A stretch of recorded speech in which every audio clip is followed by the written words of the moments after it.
I remember when the Sony A7 IV was released in late 2021, and I decided I would upgrade from my A7 III. I figured I would just have this camera for a year or two until the next version would be released, but fast forward a few years later, and over 100,000 photos and videos later, this camera has impressed me, it's annoyed me, but I still reach for this camera more than any other one.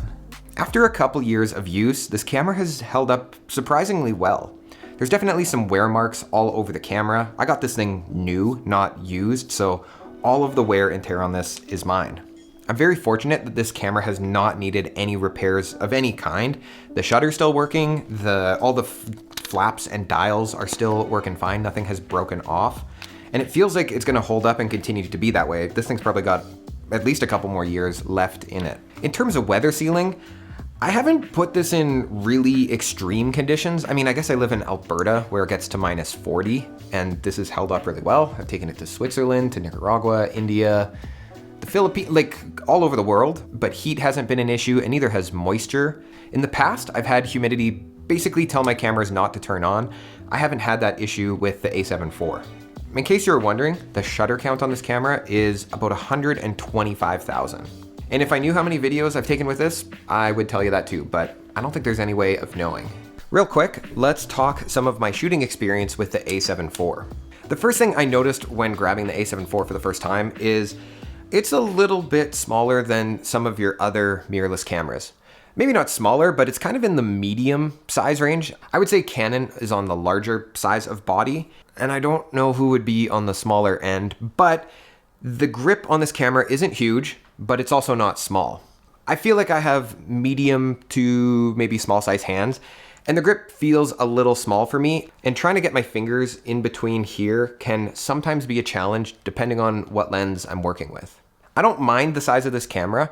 I'm not in love when I have to hold this thing for hours upon end. The grip is a little bit small, and sometimes it puts a little bit of pressure on the back of my hand right here. But honestly, more often than not, I'm usually holding the camera like this when I have to walk around with it for an entire day. There are a lot of customizable buttons on the outside of the camera, and some people like this, some people don't. The tricky thing is, if you hand a Canon camera to somebody, pretty much all Canon cameras are designed pretty much the same. But if you hand a customized Sony camera to somebody, C1, C2, all of the buttons are going to do something different for everybody. This is great if you're into customization. This is great for me. I have laid the camera out exactly how I need to use it, but when I pick up a friend's Sony, I'm a little bit lost. One of the best toggles on this camera versus the previous Sonys before is this photo, video, S&Q toggle. This toggle alone makes this a very capable hybrid camera, and one of the reasons why I really enjoy using this camera. It's really easy and quick to switch between photo and video.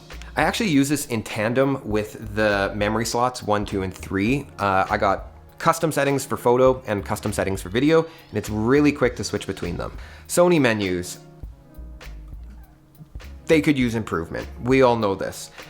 These menus on the A7 IV with the updates are a lot better than they used to be, but I still think there's a ways to go.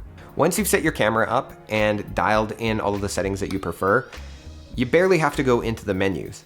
And if you do, I love that there's a favorite section now where I can put all of the menu settings that I do need occasionally into so I can quickly access them. But if you need to make a change in the menu, or you're renting a camera and need to set it up, the menus become challenging and there is page after page after page of settings. Lots of customization, but not beginner friendly. I'm very thankful that there is a setting on these Sony cameras that you can save all of your custom settings to an SD card, pop it into a new camera, and take all of those custom settings, put it onto the new camera. But I think if the menu systems were laid out a little clearer, this wouldn't be an issue. When I started taking photos, I thought bigger was better. Bigger camera body, bigger lenses, more megapixels, better. My mind has changed about that. I don't have unlimited physical or digital storage to store all of my camera gear and all of my files. The point being, I don't need the largest megapixel photos. I actually really enjoyed the resolution on my A7 III. I think it was 24 megapixels. This is a slight bump, 32 megapixels. And I don't know if I need that resolution in every situation. I'm not gonna complain that this is a more powerful camera, but it is more storage that I need to pay for. Thankfully, Sony has created a solve for this, but we'll talk about that in a second. I'm very happy with the photos and videos that come out of this camera, and I've shot some of my favorite stuff in the past few years on this camera. An example of this was a couple years ago when I was working for a company and I helped them shoot one of their campaigns. It was a very expensive campaign and we traveled all across Canada to shoot this. There was a lot of people involved, gaffers, directors, you name it, they were there. And the images that I captured for that campaign were shot on this exact couple $1,000 camera. These images are still being used all of the time and I'm really impressed with how they came out. It's not often I look for updates for the firmware for my cameras, usually because it's kind of difficult to update the firmware. It's actually been pretty simple to update the firmware on these cameras. You just download the file, put it on an SD card, it's really easy. But there have been some significant advances for the firmware for the A7 IV, which has made this a more valuable camera to me.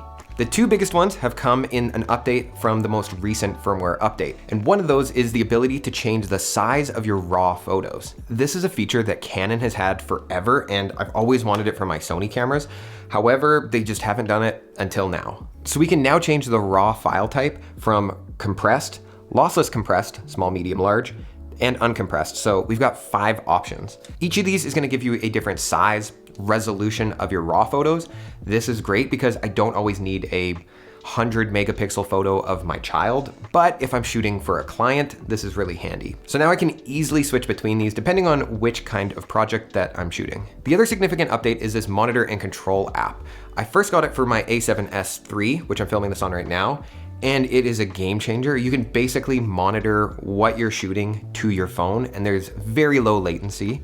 And now the update is available for the A7 IV, which makes these cameras work really well together, and the shooting experience so much easier. It's really easy to use, which is not the case for all camera apps.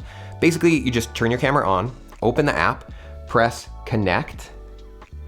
You wait a second. It actually takes a little bit to connect, but it never glitches out or whatever. It's really easy. Okay, I forgot. This only works for shooting video, not for stills, but that's fine. I don't usually need this for stills. So if I switch this over into video, and boom, there we go. I can see what is happening on the camera remotely. Not only that, I can actually change where the focus is gonna be on the image. I can change the picture profile I'm shooting in, my shutter speed, the white balance, the autofocus, essentially everything from my phone. And if you need a more stable connection, you can actually wire this into your camera and there's essentially no lag. If you haven't updated your A7 IV or your S3 or any of your cameras, this update is worth updating for. Now this update is great, but if we're talking features that I wish the Sony cameras had, after using Lumix for a couple days, I just keep dreaming about OpenGate. OpenGate is shooting in a more square aspect ratio versus this 16:9 really wide aspect ratio that I'm shooting right now. And this is really handy for reframing your shots or for taking social media vertical clips from your horizontal footage. I have a feeling Sony is working on something like this. It's not in this current camera. As soon as that happens, there's a good chance I'll be getting whatever Sony camera has OpenGate. Another feature I would like in the A7 IV is the ability to shoot 60p, slow motion, not cropped. I use my A7S III and my A7 IV pretty interchangeably, but I'm always shocked when I switch into slow motion on the A7 IV, and there is a bit of a crop, and my wide lens isn't quite as wide as it was a minute ago. It is a bit of a setback. I know that's one of the reasons why people may avoid this camera. It's a limitation, but you can also use it to your advantage if you want a little bit more reach when you're shooting slow motion. It's just something to consider if you're looking to pick up this camera. But so far for me, it has not been a deal breaker. It's just a limitation to work around.